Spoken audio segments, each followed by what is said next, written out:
Welcome to Horror Hunt Studio. Tonight's story is not about ghosts that scream or monsters that chase. Tonight's story is about a room that exists but should not. This is a real-life inspired case from Eastern Europe involving police files, hospital records, and one abandoned apartment building that locals refuse to talk about. The address was erased from public records in 2014, but what happened inside that room still survives, in whispers, in nightmares, and in audio recordings that were never meant to be heard. The building stood on the edge of a small industrial town in Romania, built during the late 1970s. Block 17, 8 floors, government housing, nothing special. Families lived there, children played in the hallways, elderly people sat near windows watching life pass by, until people began reporting something strange. It started with sleep problems. Residents living near apartment 611 complained that they couldn't sleep. Not insomnia, something worse. They would fall asleep and wake up standing. Standing in their kitchens, standing in hallways, standing right outside apartment 611. None of them remembered walking there. Doctors blamed stress, police blamed alcohol, everyone ignored it, until the deaths began. The first confirmed case was a 34-year-old factory worker named Mihai Popescu. He was found dead in his apartment, sitting upright in a chair, eyes wide open. No injuries, no poison, no heart condition.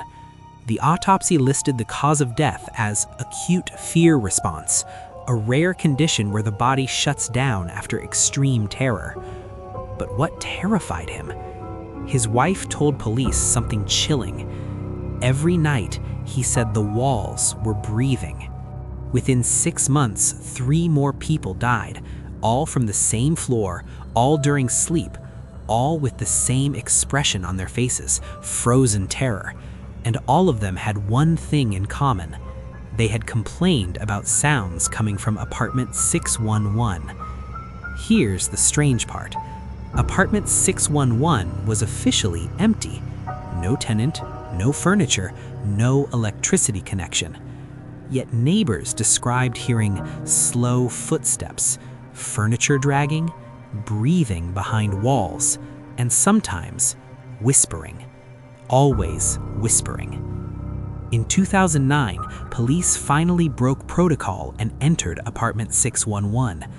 Inside, they found nothing. No damage, no signs of living, no mold, no animals. But the air inside the room was wrong. Officers later said it felt thick, like standing underwater. One officer vomited, another began crying without knowing why. They sealed the apartment. The same night, a new complaint came in. The whispers had moved. Soon, residents reported that the room was following them. Not physically, but mentally. People started dreaming of the same place. A small, windowless room, peeling paint, a single light bulb swinging slowly, and in the corner, something standing. Not moving, just watching. A psychologist, Dr. Elena Vasilescu, studied the cases. She interviewed 17 residents. Without telling them details, she asked them to describe their dreams. 14 described the exact same room, same layout, same smell, same sound. A sound like someone breathing very slowly, very close. She concluded something impossible. This is not shared trauma. This is shared exposure. In 2011, a teenage girl named Anca Ionescu disappeared. Her last message to a friend read, "It's calling me. It says it's awake now."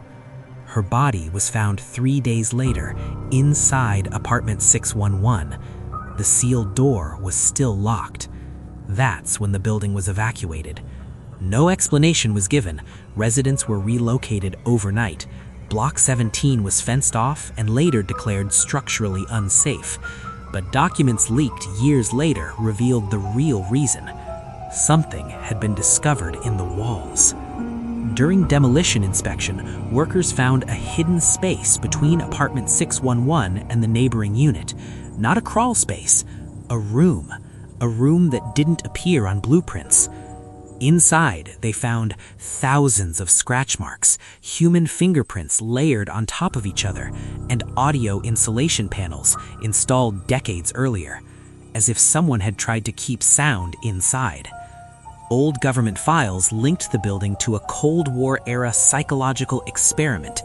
In the late 1980s, the Romanian government tested sensory deprivation and sleep manipulation on civilians without consent. Apartment 611 was used to test low-frequency sound exposure during sleep. The experiment was shut down, but the room remained, and something had learned how to use it. Here's where the story becomes truly disturbing. After the building was sealed, the deaths didn't stop. They spread. Former residents began reporting the same dreams, the same room, the same presence. And people who listened to recorded interviews from the case began experiencing symptoms: nightmares, sleepwalking, hearing breathing in empty rooms. One journalist who covered the story disappeared in 2016. His final voicemail said, "It doesn't live in the room lives in us." Even today, mental health forums in Eastern Europe contain posts describing the same dream: a room, a light bulb, a presence. People who have never been to Romania, never heard of Block 17. Experts have no explanation. Paranormal researchers claim the room became a psychological echo chamber, feeding on fear, imprinting itself onto the human mind.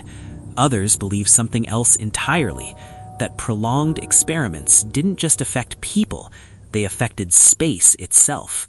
And once a place learns how to observe you, it never stops. Tonight, as you listen to this story, ask yourself something else. Are you truly alone in the room you're in? Or are you just sharing it with something that hasn't moved yet?